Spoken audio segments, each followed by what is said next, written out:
Hello বন্ধুরা, স্বাগতম আপনাদেরকে নতুন আরেকটি ভিডিওতে। বন্ধুরা, এই ভিডিওতে আমি আলোচনা করতেছি, আমরা অনেকেই পাসপোর্ট নাম পরিবর্তন করি অথবা বয়স পরিবর্তন করি। তো এই পাসপোর্ট সংশোধন করে কি আমরা এই 2025 সালে সৌদি আরব আসতে পারবো কিনা, এই বিষয়ে আমি দেখলাম ইউটিউবের ভিতরে অনেক ভুলভাল তথ্য আছে এবং অনেক সঠিক তথ্য আছে।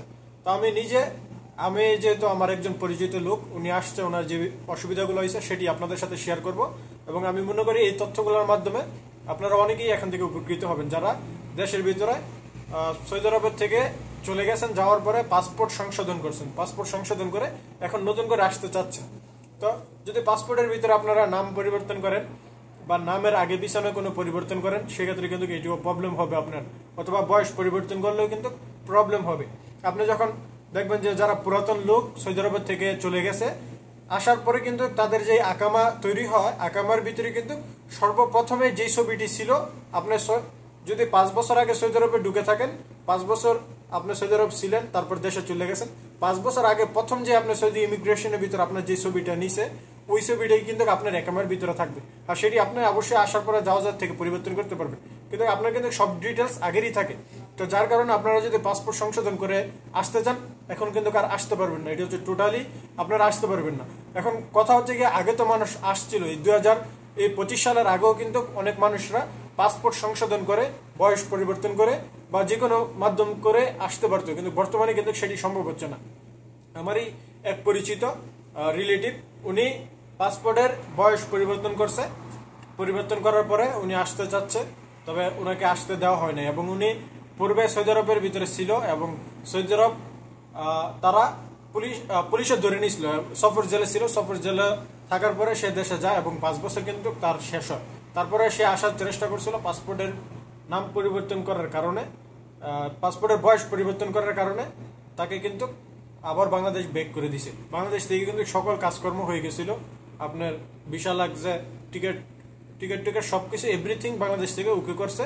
সবাই যখন সৌদি আরব ইমিগ্রেশন আসছে, ইমিগ্রেশন থেকে তাকে বলতেছে যে না, এটি হবে না। তো এই ধরনের প্রবলেম কিন্তু ছিল। অনেকেই হয়তোবা সৌদি আরবে পূর্বে ছিলেন এবং সৌদি আরবের ভিতরে সফর জেলে বা বিভিন্ন আপনারা অবৈধ হয়ে দেশে চলে গেছেন। তো তারা কি আসতে পারবেন কিনা বা কতদিন পর্যন্ত, কত বছর পর আসতে পারবেন, যদি এই বিষয়ে কথা বলি, এটি হচ্ছে অনির্দিষ্ট একটি সময়ের জন্য, 3 বছর হতে পারে, 5 বছর হতে পারে। এই জন্য আপনি অবশ্যই, যদি আপনার সৌদি আরবে কোনো পরিচিত আত্মীয় স্বজন থাকে, তার মাধ্যমে জাওয়াজাতের যে প্রিন্ট আউটটা আছে সেটি উঠাই নেবেন। সেটি দেখলে কিন্তু আপনারা শিওর হতে পারবেন কি আসতে পারবেন কিনা। অযথা দেখা যাইতেছে আপনি এখন আমার যে রিলেটিভটি, ওনার কথা যদি আমি বলি, উনি আসতে চাইছে 5 বছর পরে, 5 বছর 6 বছর হয়ে গেছে ওনার। তো উনি কিন্তু দেখেন সৌদি আরব আসতে গেলে 3-4 লক্ষ টাকা কিন্তু লাগে, আরো বেশি লাগে। তো ওনার 4 লক্ষ টাকার মতো লাগছে।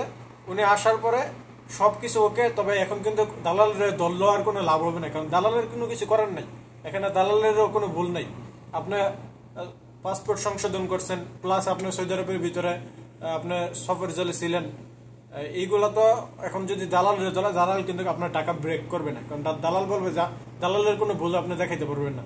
আপনি আসার আগে অবশ্যই আপনাকে সতর্ক হওয়া উচিত ছিল যে জাওয়াজাতের থেকে প্রিন্ট আউটটা উঠাই নেওয়া এবং দেখার যে কোনো প্রবলেম আছে কিনা। আর যেহেতু নাম পরিবর্তন করছেন, আপনি যখন ফিঙ্গার দিচ্ছেন, আপনার কিন্তু সব ডিটেলসটা তাদের সামনে চলে আসছে, তখন কিন্তু আপনাকে সন্দেহবশত আরো আপনাকে নানান ধরনের ইনকোয়ারি করবে যে তুমি নাম পরিবর্তন করে কিসের উদ্দেশ্যে আসছো, বা আপনার দেখা যেতেছে আরো মামলার ভিতরে আরো ফেসে যাবেন। তো এখন আপনারা যারা পাসপোর্ট সংশোধন করে আসতে চাচ্ছেন, আমি বলবো যে না আসাটাই সব থেকে ভালো হবে। আগে আসা যেত, 2025 সালের আগে আসা যেত, তবে এখন এই বিষয়গুলো আর একটু কড়াকড়ি হয়ে গেছে।